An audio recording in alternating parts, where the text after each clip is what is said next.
하나님 말씀 함께 보겠습니다. 함께 보실 하나님 말씀은 여호수아 13장 15절에서 33절까지입니다.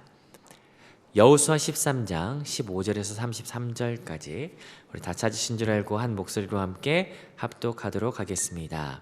함께 읽겠습니다. 시작. 모세가 르우벤 자손의 지파에게 그들의 가족을 따라서 기업을 주었으니 그들의 지역은 아르논 골짜기가에 있는 아로엘에서부터 골짜기 가운데 있는 성읍과 메드바 곁에 있는 온 평지와 헤스본과 그 평지에 있는 모든 성읍 곧 디본과 바못바알과 벳바알무온과 야하스와 그데못과 메바앗과 기랴다임과 심마와 골짜기의 언덕에 있는 세레사알과 벳부올과 비스가 산기슭과 베디어시못과 평지 모든 성읍과 헤스본에서 다스리던 아모리 족속의 왕 시온의 온 나라라. 모세가 시온을 그 땅에 거주하는 시온의 군주들 곧 미디안 귀족 에위와 레겜과 술과 훌과 레바와 함께 죽였으며 이스라엘의 자손이 그들을 살육하는 중에 부올의 아들 점술과 발람도 칼날로 죽였더라. 르우벤 자손의 서쪽 경계는 요단과 그 강가라. 이상은 르우벤 자손의 기업으로 그 가족대로 받은 성읍과 주변 마을들이니라. 모세가 갓 지파 곧 갓 자손에게도 그들의 가족을 따라서 기업을 주었으니 그들의 지역은 야셀과 길르한 모든 성읍과 암몬 자손의 땅 절반 곧 라빠의 아루엘까지와 헤스본에서 라맛 미스베와 부도님까지와 마하나임에서 드빌 지역까지와 골짜기에 있는 벳하람과 벳니므라와 숫곳과 사본 곧 헤스본 왕 시온의 나라 남은 땅 요단과 그 강가에서부터 요단 동쪽 긴네렛 바다의 끝까지라.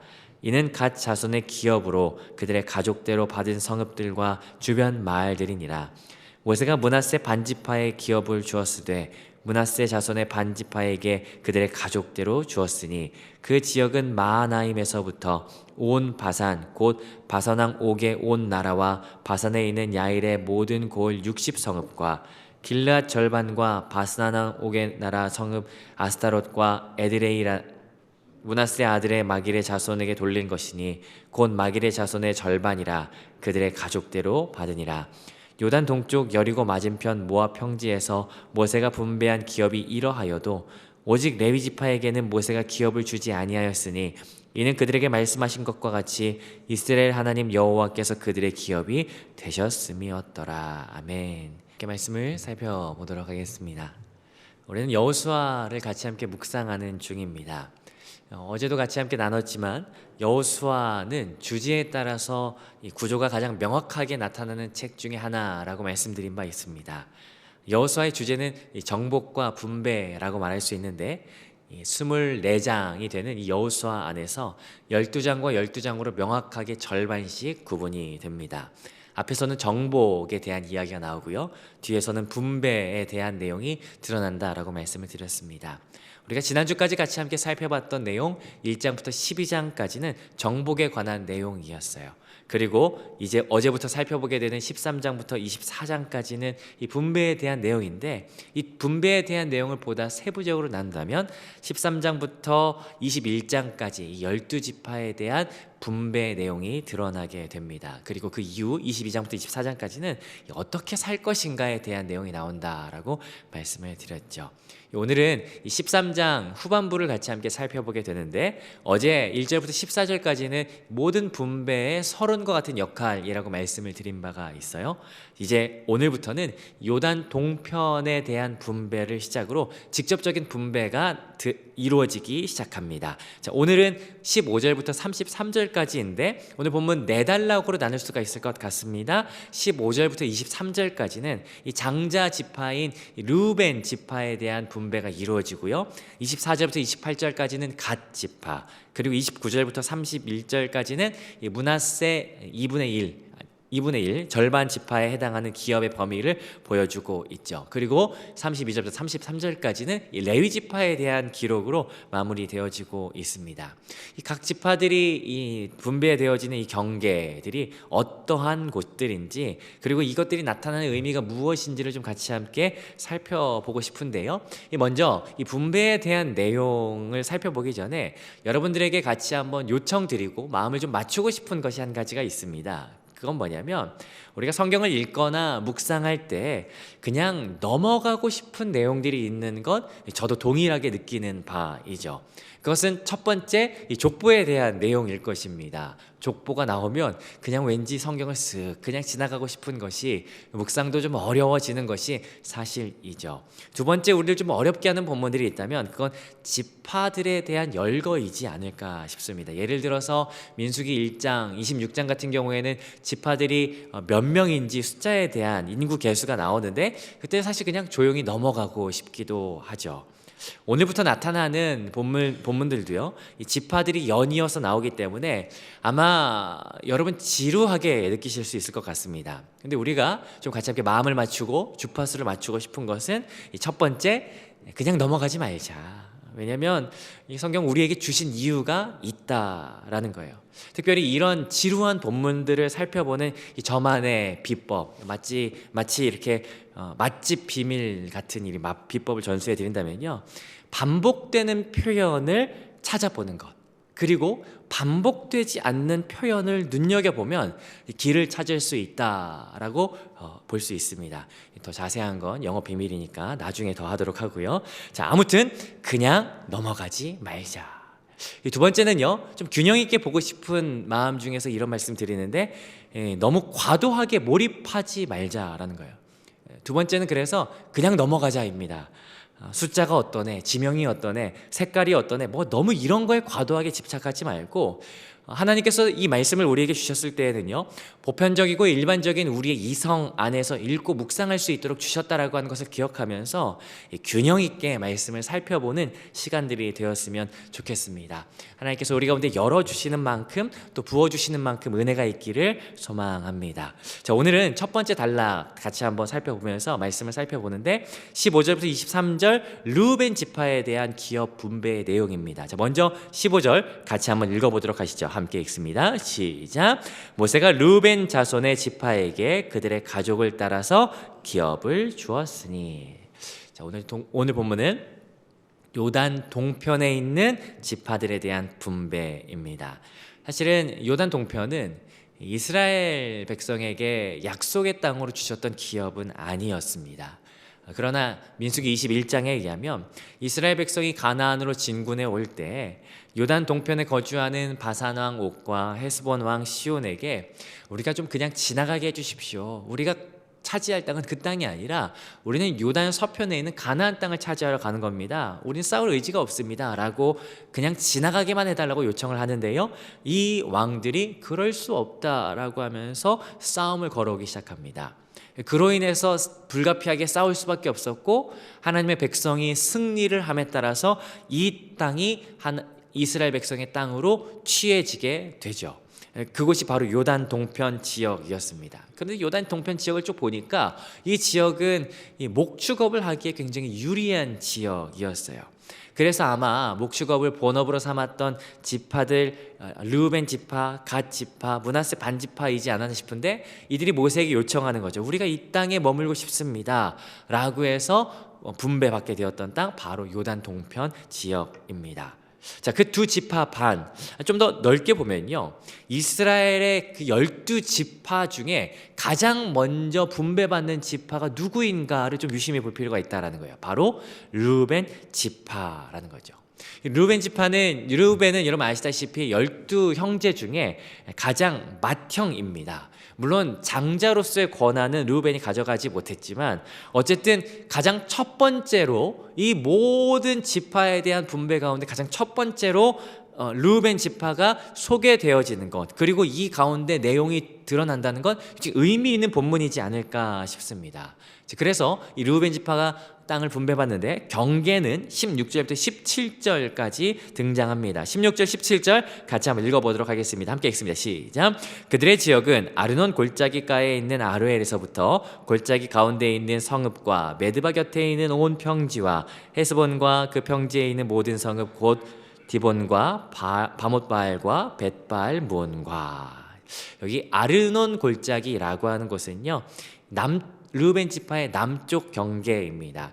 이 지도가 있다면 참 좋을 것 같은데, 이스라엘 지형을 이렇게 보면 이 사해 바다가 있어요. 그리고 사해 바다 중간쯤 보면 이렇게 움푹 들어간 골짜기가 있습니다. 이 동쪽으로 뻗어져 있는 골짜기인데, 이 골짜기가 아르논 골짜기입니다. 아래로는 모압이고 이 위로부터 르우벤 지파의 땅이 되죠.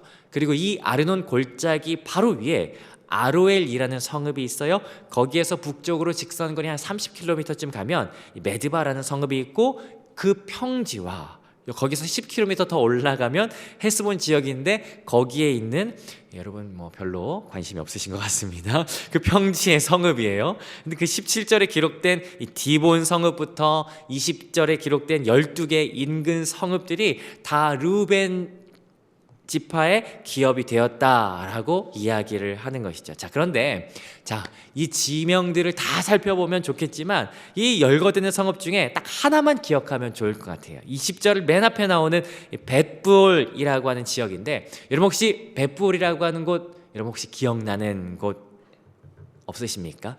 신명기 3장 29절에 의하면요, 이스라엘 백성이 이 모세의 고별 설교, 신명기 전체의 내용일 겁니다. 이 모세의 고별 설교를 들었던 장소가 바로 이 벳불이었어요. 눈앞에 가나안 땅이 있는데, 그런데 새로운 세대들이 어떻게 살아야 할까? 다시 율법을 들었던 장소, 신명기 5편의 설교를 들었던 장소가 바로 이곳이었다는 거예요. 굉장히 의미가 있습니다. 하나님의 말씀을 들었던 장소가 여기라는 거예요. 그런데요, 이 장소는 또 다른 곳이, 또 다른 의미가 있는 장소예요. 그럼 뭐냐면 민수기 23장 28절에 보니까 발람이 이스라엘 백성을 저주하려고 올라갔던 산이 여기 있는 산 부올산이에요. 여러분, 여러모로 의미가 있는 산입니다. 여러분, 이곳은요, 하나님의 백성을 살리는 하나님의 말씀이 선포되었던 곳이기도 하지만 이스라엘 백성을 시험에 들게 만들었던 저주가 쏟아졌던 곳이기도, 저주가 쏟아질 뻔한 곳이기도 그것도 바로 여기라는 거예요.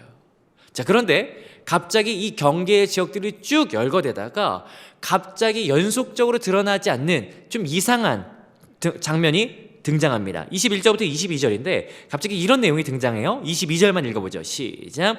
이스라엘 자손이 그들을 살육하는 중에 부올의 아들 점술과 발람도 칼날로 죽였더라.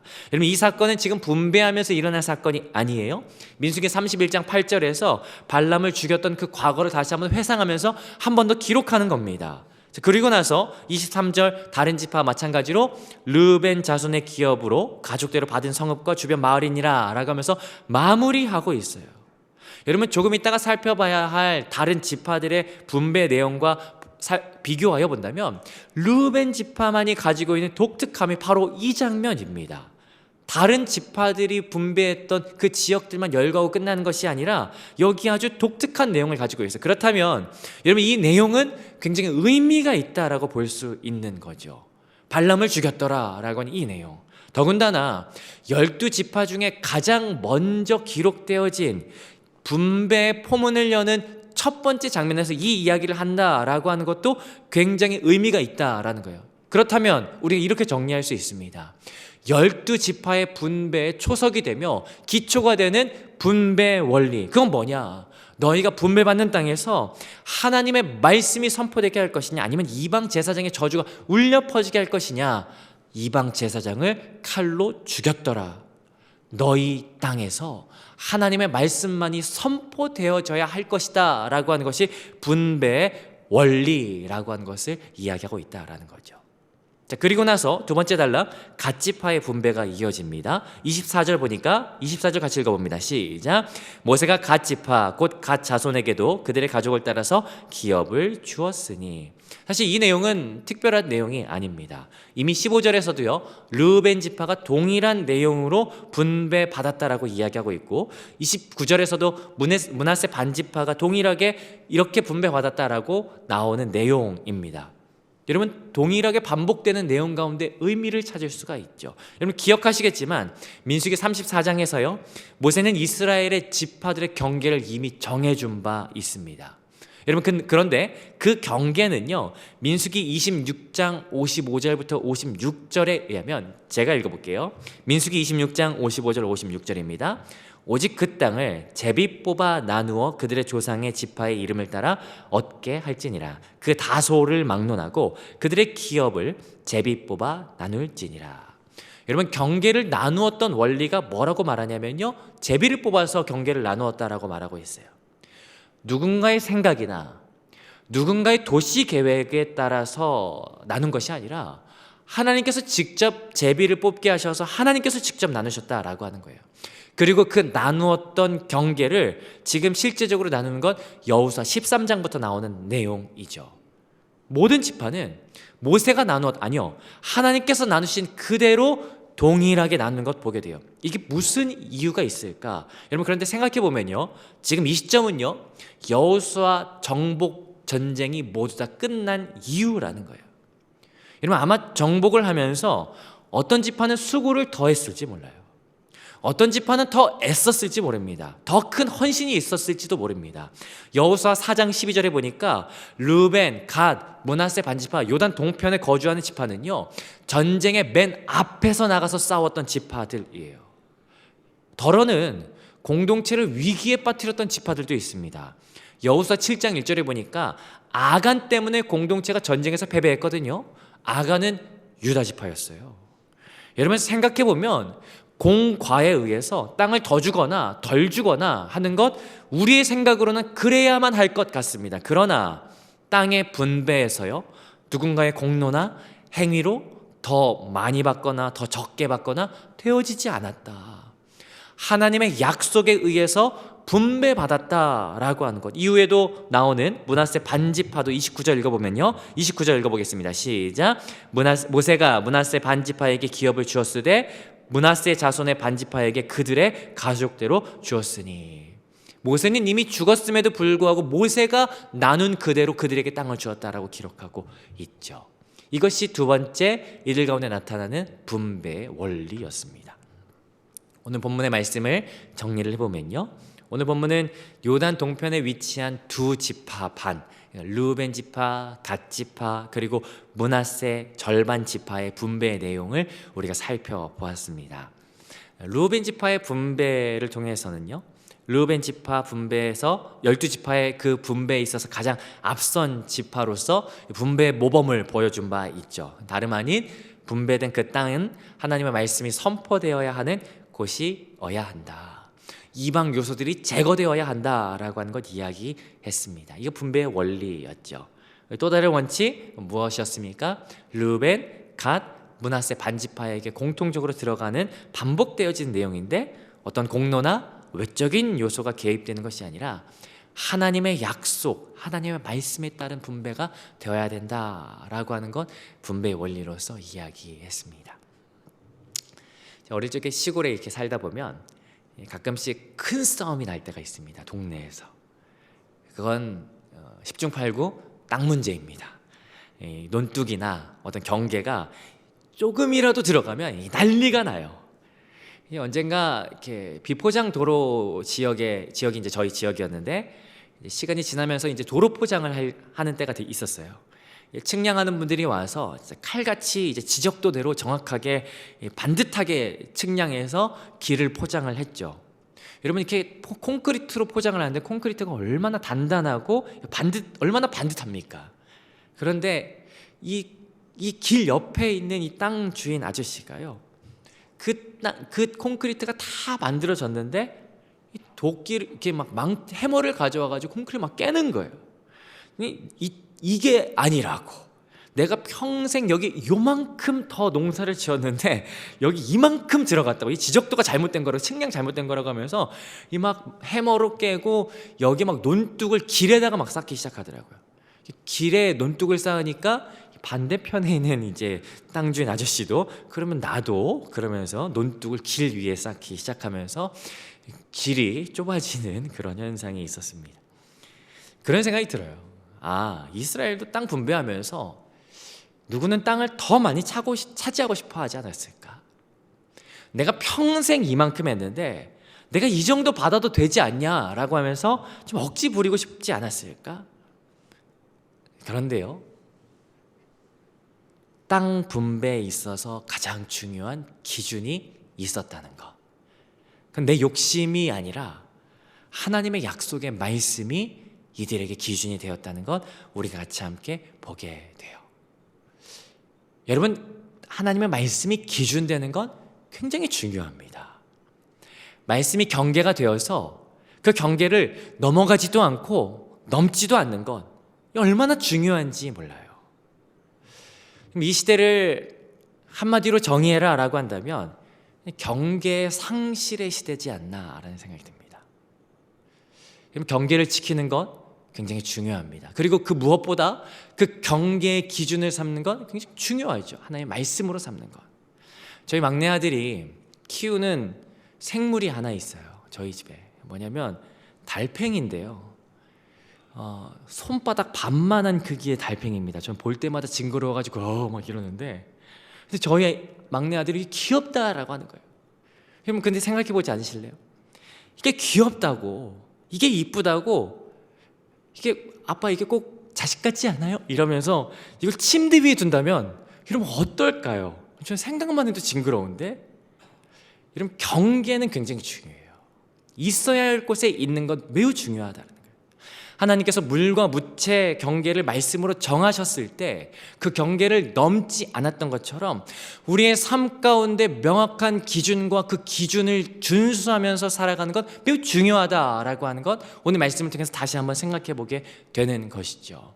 그런데 더 중요한 것은 뭐냐면 그 기준이 과연 무엇인가? 내 감정, 내 생각, 내 경험이 아니라 우리가 살아가는 삶의 모든 기준은 하나님의 말씀을 통한 기준이 세워져야 하는구나. 이스라엘 백성이 그들의 기준을 하나님의 말씀으로 삼아서 하나님이 이 땅의 경계를 말씀하셨기 때문에 경계를 넘지 않고 그 경계를 받아들였던 것처럼 우리의 삶 가운데 기준을 세워야 한다면 하나님의 말씀의 기준을 따라 세워야 한다라는 거 다시 한번 기억하게 되죠. 그래서 여러분, 우리가 이 땅을 살아가면서 다시 한 번 더 마음에 새기고 싶은 것, 하나님의 말씀이 말하는 것을 여러분 우리가 말하십시다. 하나님의 말씀이 침묵한다면 여러분 말하지 마십시다. 이것이 우리의 삶 가운데 기준이 다시 한 번 더 명확하게 세워져야 하겠다. 이 땅을 살아가는 동안에 하나님의 말씀이 우리의 삶 가운데 선명한 다림줄이 되어 그 말씀을 넘어가지 않고 이 말씀 가운데 굳건하게 붙들며 살아가는, 우리가 오늘 아침에 찬양했던 것처럼 주의 약속하신 말씀 위에서 살아가는 것, 이것이 우리의 정체성이지 않은가. 사랑하는 성도 여러분, 이 시대를 살아가며 이 땅을 살아가며 오늘 하루를 살아가며 하나님의 말씀을 다시 한번 붙잡고 말씀 따라 살아가시는 저와 여러분들의 모든 인생 되시기를 주님의 이름으로 축복합니다. 주의 말씀이 우리의 삶 가운데 빛이 되시고 등이 되셔서 그 말씀을 따라 살아가는, 그 말씀을 따라갈 때 우리 가운데 은혜를 더하시는 그 능력을 경험하시는 오늘 이 하루 되시기를 주님의 이름으로 축복합니다.